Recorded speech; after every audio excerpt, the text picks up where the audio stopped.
ഗുരുവായൂരപ്പന് ഇനി പുതിയ മുഖമണ്ഡപം. ഗുരുവായൂർ ക്ഷേത്രം കിഴക്കേ ഗോപുരനട ഇരുനിലകളിലായിട്ട് പണി പൂർത്തിയായിരിക്കുകയാണ്. ഒരുപാട് സവിശേഷതകൾ നിറഞ്ഞിട്ടുള്ളൊരു ഗോപുരനടയാണ് കേട്ടോ ഇനി നിങ്ങൾ കാണാൻ പോകുന്നത്. അത് ഗുരുവായൂരപ്പനായിട്ട് സമർപ്പിച്ചിട്ടുള്ളത് വെൽത്തൈ ഗ്രൂപ്പ് ഓഫ് കമ്പനീസിൻ്റെ CEO വിഘ്നേഷ് വിജയകുമാറാണ്. അദ്ദേഹത്തിനോട് തന്നെ നമുക്ക് അതിൻ്റെ ഡീറ്റെയിൽസ് ഒക്കെ ഒന്ന് ചോദിക്കാം.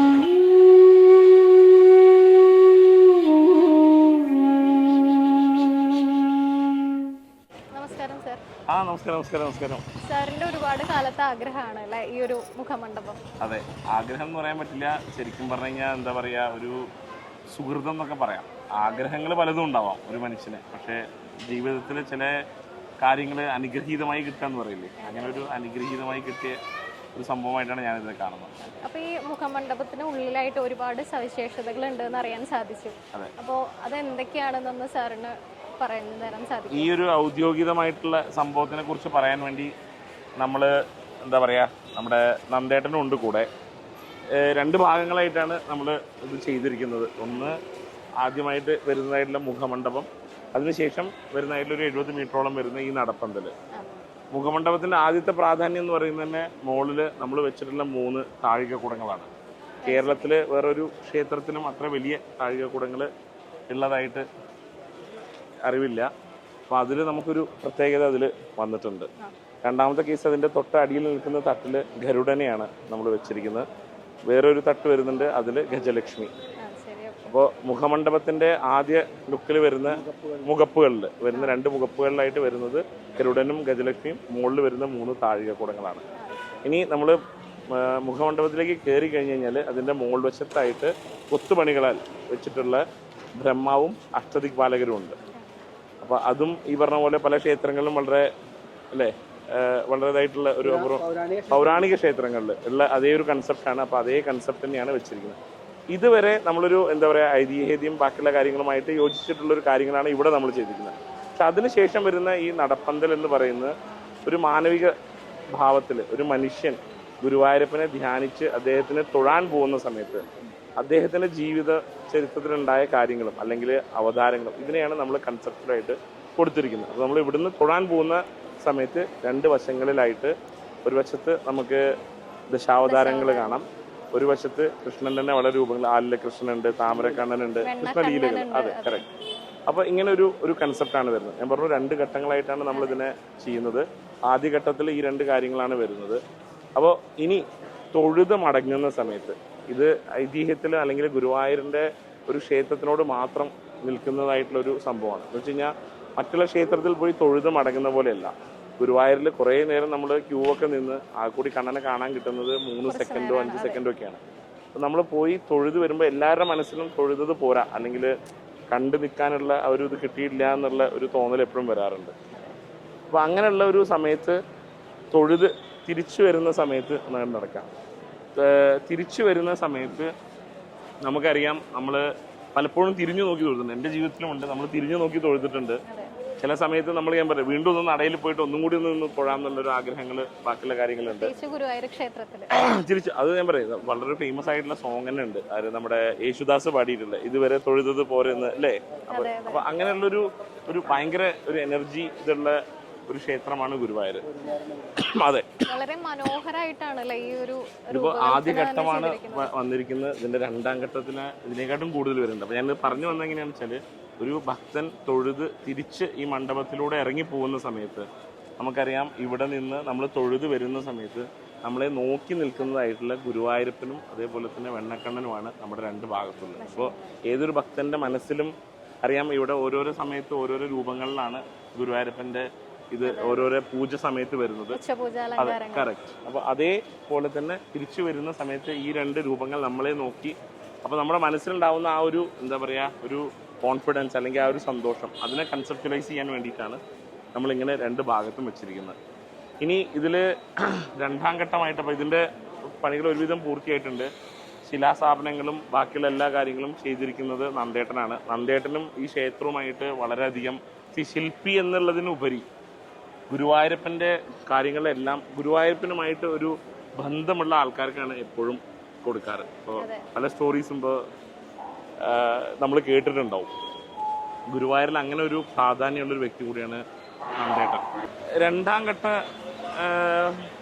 പണിയിൽ നമ്മൾ ചെയ്യാൻ ഉദ്ദേശിക്കുന്നത് ഇതിൻ്റെ മുകളിലൊരു മ്യൂറൽ ആർട്ട് വർക്കാണ്. അപ്പോൾ അത് ഏകദേശം 43 ചിത്രങ്ങൾ, ഭഗവാന്റെ ഡിഫറെൻ്റ് ആയിട്ടുള്ള കഥകൾ. വേറൊരു ക്ഷേത്രത്തിലും അങ്ങനെ അല്ലെങ്കിൽ വേറെ ഒരു ഇടത്തും ഇത്രയധികം കഥകൾ ഇന്നേ വരെ ചെയ്തിട്ടില്ല. അപ്പോൾ അത് ആദ്യമായിട്ട് തന്നെയാണ്. അതിനൊരു പ്രത്യേകത ഇവിടെ ഉണ്ട്. അപ്പോൾ അതിൻ്റെ വർക്കുകൾ ഇപ്പോൾ ഓൾറെഡി പകുതിയോളം കംപ്ലീറ്റ് ആയിട്ടുണ്ട്. ഈ വർഷം തന്നെ ഉണ്ടാവും. ഈ വർഷം തന്നെ സമർപ്പിക്കാനുണ്ടാവും. അതിൻ്റെ ഭാഗത്ത് 2 സൈഡുകളിലായിട്ട് നമ്മൾ മ്യൂറൽ സ്റ്റോറി വരുന്നുണ്ട്. അപ്പോൾ ഇവിടുന്ന് അങ്ങോട്ട് നടക്കുന്ന സമയത്ത് രാധലീല, കൃഷ്ണലീല, രാധയുടെ കഥയാണ് ഒരു ഭാഗത്ത് വരുന്നത്. തിരിച്ചും നമ്മൾ ഇങ്ങോട്ട് വരുന്ന സമയത്ത് ഇതേ പറഞ്ഞ പോലെ ഇടത് വശത്ത് അർജുനനും കൃഷ്ണനും തമ്മിലുള്ള ബന്ധം അല്ലെങ്കിൽ അതിനോട് ബന്ധപ്പെടുത്തിയിട്ടുള്ള കഥ. ഇങ്ങനെ 2 ഭാഗങ്ങളായിട്ടാണ് ഇരു ഭാഗങ്ങളിലും മോൾ ഭാഗത്ത് ഈ പറയുന്ന പോലെ 43ഓളം വരുന്ന ഈ പറയുന്ന ഫോട്ടോസാണ് വരുന്നുള്ളത്. അപ്പോൾ അതിൻ്റെ ഓരോ കഥകളുടെ പ്രാധാന്യത്വം ബാക്കിയുള്ള കാര്യങ്ങളെല്ലാം അറിയാൻ വേണ്ടി നമ്മളിപ്പോൾ ഇന്ന് ടെക്നോളജിയൊക്കെ കൂടുതലായിട്ടുള്ളതാണ്, സ്കാനേഴ്സ് വെക്കുന്നുണ്ട്. അപ്പോൾ അത് സ്കാൻ ചെയ്ത് കഴിഞ്ഞാൽ ഓരോ സ്റ്റോറിയും അല്ലെങ്കിൽ അതിനോടനുബന്ധപ്പെട്ടുള്ള എന്താണോ ആ കഥ, ഐതിഹ്യം എന്താണെന്നുള്ള എല്ലാ കാര്യങ്ങളും നമുക്ക് മനസ്സിലാക്കാൻ വേണ്ടി കഴിയുന്നതാണ്. ഒരു വലിയൊരു ഭാഗ്യം. താറ് ലേലത്തിലെടുത്തിട്ട് ഏകദേശം ഒരു 3 വർഷത്തോളം ആയില്ലേ? അതിനുശേഷം സാറിന്റെ ലൈഫിൽ ഉണ്ടായിട്ടുള്ള ചേഞ്ചസ് അല്ലെങ്കിൽ എന്താ പറയുക, ഗുരുവായൂരപ്പന്റെ കൂടുതൽ അനുഭവങ്ങളോ അങ്ങനെ എന്തെങ്കിലുമൊക്കെ? താറ് ലേലം എന്ന് പറയുന്നത് ഗുരുവായൂരപ്പന്റെ അനുഭവങ്ങളിലുള്ള കുറേ കാര്യങ്ങൾ ചെയ്തു. ഞാൻ പറയാം, എൻ്റെ ജീവിതാനുഭവം ഞാൻ ഏകദേശം എൻ്റെ മനസ്സിൽ ഓർമ്മ ശരിയാണെങ്കിൽ ഒരു 5-6 വയസ്സിൽ ഞാൻ ഈ ഗുരുവായൂരിൽ വരുന്ന ആ ഒരു ഓർമ്മകൾ എനിക്കുണ്ട്. അന്ന് ഗുരുവായൂർ തൊഴാൻ വരുന്ന സമയത്ത് അന്ന് മനസ്സിലുള്ളൊരു കാര്യമാണ് ഞാൻ പറയുന്നത്.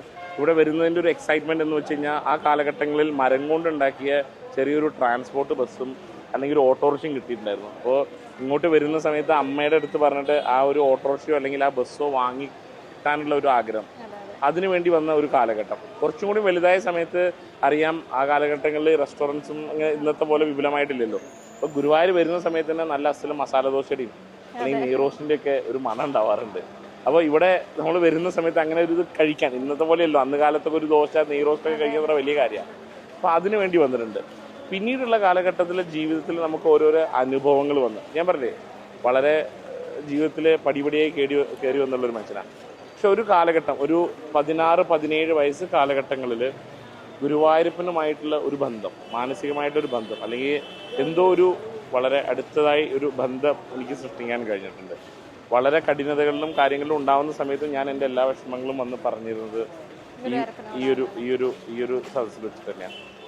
എത്രയോ ശയന പ്രദർശനങ്ങൾ ചെയ്തിട്ടുണ്ട്, എത്രയോ സമയം ക്യൂവിൽ നിന്നിട്ട് തൊഴേണ്ടതായിട്ടുള്ള ഒരു അവസ്ഥ വന്നിട്ടുണ്ട്. പക്ഷെ എന്നാലും ഞാൻ പറഞ്ഞില്ലേ, അപ്പോൾ ആ ഒരു വിശ്വാസം അല്ലെങ്കിൽ എന്ത് ബുദ്ധിമുട്ടിലോ അല്ലെങ്കിൽ എന്ത് കഷ്ടപ്പാടിലോ ഒരാൾ എൻ്റെ കൂടെ ഉണ്ട് എന്നുള്ളൊരു തോന്നൽ സത്യം പറഞ്ഞാൽ ഗുരുവായൂരപ്പനോട് വേണം ആ ഒരു ബന്ധം എനിക്ക് തോന്നിയിട്ടുള്ളത്. പല കാര്യങ്ങളും ഈ ജീവിതത്തിൻ്റെ പറയാനാണെങ്കിൽ 100ഓളം കാര്യങ്ങളുണ്ട്. കാരണം ഗുരുവായൂരപ്പൻ്റെ കഥകളെ പോലെ തന്നെ ഞാനും ഗുരുവായൂരപ്പനുള്ള ബന്ധം പറഞ്ഞാൽ ചിലപ്പോൾ തീരില്ല. അത് വേണമെങ്കിൽ ഒരു പുസ്തകമാക്കാം. പക്ഷെ അതിൻ്റെ ഞാൻ പറയും, ജീവിതത്തിൽ ഞാൻ ഉയർന്നു വന്ന സമയത്ത് ഞാൻ അങ്ങനെ ഒരു പബ്ലിക്കലി നോട്ടഡ് ആയിട്ട് വരാനൊന്നും ഞാൻ ആഗ്രഹിച്ചിരുന്നില്ല. പക്ഷേ ഒരു അവസരം വരുന്നു, പെട്ടെന്ന് ഒരു വാഹനം ഇതേ പറഞ്ഞ പോലെ ലേലത്തിൽ ഞാൻ എടുക്കാനൊരു അവസരം വരുന്നു. ഒരിക്കലും പ്രതീക്ഷിച്ചിട്ടില്ല. പക്ഷേ ആ ലേലത്തോട് കൂടിയിട്ട് ലോക മലയാളികൾക്കിടയിലോ അല്ലെങ്കിൽ ലോക ആൾക്കാരുടെ ഇടയിലോ എൻ്റെ ഒരു പേര് മാറിയിട്ട് തന്നെ നമ്മുടെ ഗുരുവായൂരപ്പൻ്റെ താരെടുത്തിട്ടല്ലേ. ഞാൻ പറയാം, എനിക്ക് വളരെയധികം അനുഭവങ്ങൾ ഉണ്ടായിട്ടുണ്ട്. ഇതിന് ശേഷം എന്നെ ആൾക്കാർ തൊട്ട് തൊഴുതിട്ടുണ്ട്. അപ്പോൾ നമ്മളെ പറയാം, പിന്നെ എൻ്റെ വീട്ടിലെ ആൾക്കാർ വന്ന് ഞാൻ പറയാം, അപ്പോൾ ഇങ്ങനൊരു ബഹുമാനിത അല്ലെങ്കിൽ ആ ഒരു അംഗീകാരം ലോകത്തിൻ്റെ മുന്നിൽ ഇങ്ങനെ വരുന്ന സമയത്ത് നമുക്ക് വേറെ പല പൊസിഷൻസ് ആവാം, പണമുണ്ടായിട്ടുള്ള പൊസിഷൻസ് വരാം, അല്ലെങ്കിൽ ഇതൊക്കെ സെക്കൻഡറിയാണ്. നമുക്ക് ഒരു ഗുരുവായൂരപ്പനുമായി റിലേറ്റ് ചെയ്ത് ഒരു ബന്ധം എന്ന് പറയുമ്പോൾ അത് വളരെയധികം ആനന്ദം നൽകുന്നൊരു സംഭവം. അതിൽ ഞാൻ വളരെയധികം സന്തുഷ്ടനാണ്. സാറിപ്പോൾ എന്തായാലും എല്ലാ മാസവും ഗുരുവായൂർ വരാറുണ്ട്? എല്ലാ മാസം ഒരു ദിവസം ഇവിടെ വന്ന് തൊഴുതിട്ടില്ലെങ്കിൽ അദ്ദേഹം പിണങ്ങും. പിന്നെ വേറെ എന്തെങ്കിലുമൊക്കെ ഉള്ള ഞങ്ങൾ തമ്മിലുള്ള ചില സൗന്ദര്യ പണക്കത്തിന് വിഷയങ്ങളുണ്ടാവും. അപ്പോൾ എന്തൊക്കെ തിരക്കലാണെങ്കിലും ഞാൻ ഒരു ദിവസം ഇവിടെ എല്ലാ മാസവും ലോകത്ത് എവിടെയാണെങ്കിലും വന്ന് തൊഴുത് കണ്ടിട്ടേ പോകാറുള്ളൂ. ഞാൻ പറഞ്ഞില്ലേ, ഈ എന്താ പറയുക, മുഖമണ്ഡപം എന്ന് പറയാനുള്ളതിനും ഒരു റീസൺ ഉണ്ട്. അത് ഞാൻ പറഞ്ഞില്ലേ, ഈ ഒരു പേര് മനസ്സിൽ വന്ന് തന്നെ ഈ ഒരു കൺസ്ട്രക്ഷൻ സമയത്ത് അല്ലെങ്കിൽ ഒരു വിധം കഴിഞ്ഞ സമയത്ത് ഞാൻ ഇവിടെ വന്നിരിക്കുന്ന സമയത്ത് ഒരു വയസ്സായ ആൾ എന്നെ വിളിച്ചു കൊണ്ടുപോയി അദ്ദേഹത്തിൻ്റെ ഒരു എക്സൈറ്റ്മെൻറ്റ് രീതിയിൽ എന്നെയായിട്ട് സംസാരിക്കുന്നുണ്ടായി. അപ്പോൾ അദ്ദേഹം എൻ്റെ അടുത്ത് പറഞ്ഞു, വളരെയധികം നന്ദി. നിങ്ങൾ ഗുരുവായൂരുകാരുടെ അല്ലെങ്കിൽ ഗുരുവായൂർക്കാരുടെ എല്ലാവർക്കും പ്രിയപ്പെട്ട ഒരു വ്യക്തിയാണ്. അതിനോടുപരി ഗുരുവായൂരപ്പൻ്റെ ഒരു മുഖമണ്ഡപമാണ് നിങ്ങളിന്ന് ഇവിടെ സമർപ്പിച്ചിരിക്കുന്നത് പറഞ്ഞു. ആ വാക്ക് എന്നെ സംബന്ധിച്ചിടത്തോളം ഞാൻ പറഞ്ഞു, നമ്മൾ മുന്നേ അങ്ങനെ ഒരു വാക്കിനെ കിട്ടിയിട്ടുണ്ടല്ലോ, ഒരു മുഖമണ്ഡപം എന്നുള്ള ആ വാചകം ഒരു വയസ്സായ ഒരാൾ വന്നിട്ടാണ് പറയുന്നത്. പിന്നീട് ഞാൻ ഇവിടെ നിന്ന് പലപ്പോഴായി നോക്കുന്ന സമയത്തും ഈ വഴി പോകുന്ന പല യാത്രക്കാരും വണ്ടിയെല്ലാം നിർത്തിയിട്ട് എൻ്റെ അടുത്ത് ഒരു വാചകം പറയാറുണ്ട്, നിങ്ങൾ സത്യം പറഞ്ഞാൽ ഗുരുവായൂരിൻ്റെ മുഖം തന്നെ മാറ്റി.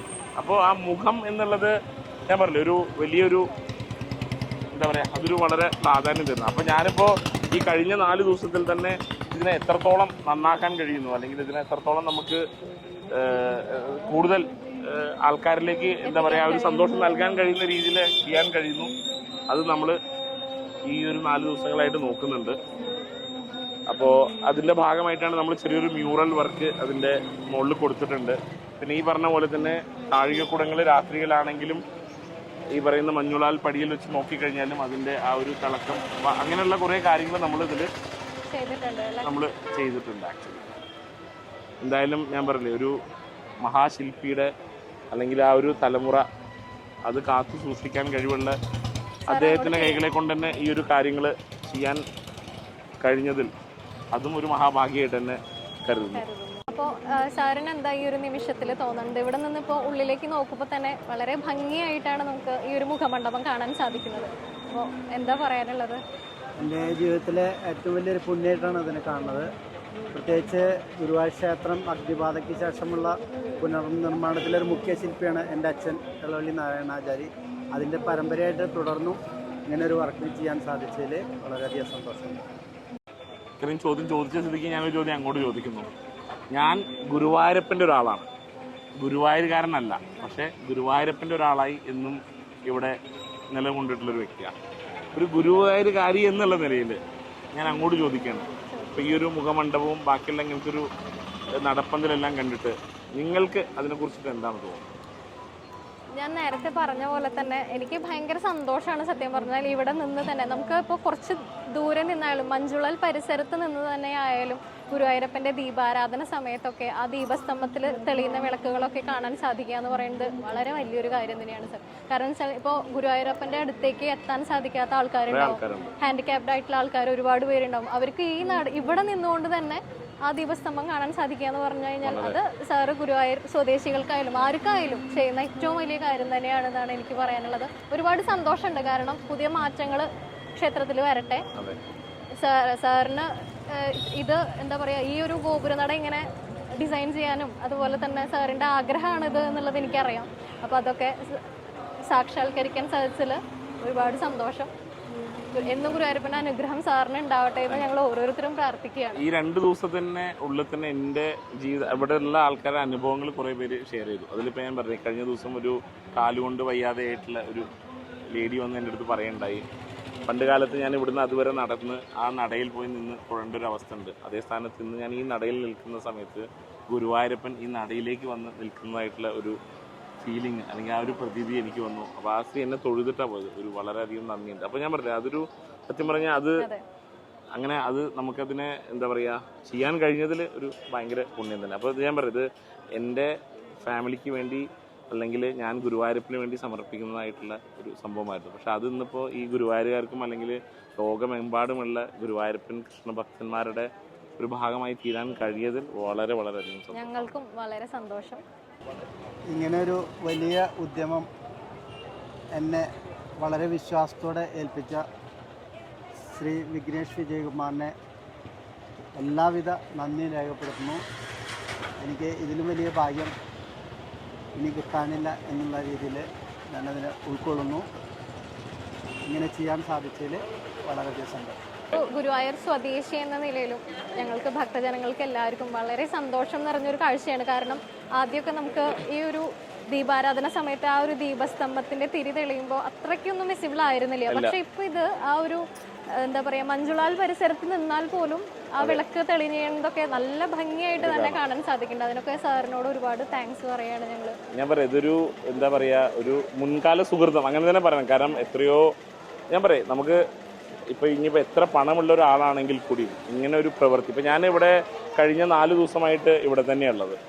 ഓരോരോ വ്യക്തികൾ വന്ന് നമ്മൾക്ക് അവരുടെ ആ സന്തോഷം പങ്കിടുന്നതോ അല്ലെങ്കിൽ അവരുടെ ആ ഒരു എന്താ പറയുക സ്നേഹം അല്ലെങ്കിൽ ഒരു ആദരവ്, അത് ഒരു എന്താ പറയുക, അത് എത്ര പൈസ കൊടുത്താലും അങ്ങനത്തെ കാര്യങ്ങളൊന്നും വാങ്ങാൻ കഴിയില്ലല്ലോ നമുക്ക്. കാരണം ആ ഒരു റെസ്പെക്റ്റോ അല്ലെങ്കിൽ ആ ഒരു അംഗീകാരമോ അതിൻ്റെ പുറമേ ആയിട്ട് എനിക്ക് വേറെ ഒന്നും തോന്നുന്നില്ല. അത് ദൈവത്തിൻ്റെ മുന്നിൽ നിന്ന് തന്നെ പറഞ്ഞ പോലെ തന്നെ ആ തെളിഞ്ഞു നിൽക്കുന്ന ദീപസ്തംഭം പോലെ എല്ലാവരുടെയും ജീവിതത്തിൽ അങ്ങനെ ഒരു ആയി മാറട്ടെ എന്നുള്ളതുമാണ് എനിക്ക് പ്രാർത്ഥിക്കാനുള്ളത്. എന്തായാലും കുറച്ച് നേരം സാറിനോട് സംസാരിക്കാൻ സാധിച്ചതിലും എനിക്കും വളരെ അധികം സന്തോഷമുണ്ട്. Thank you.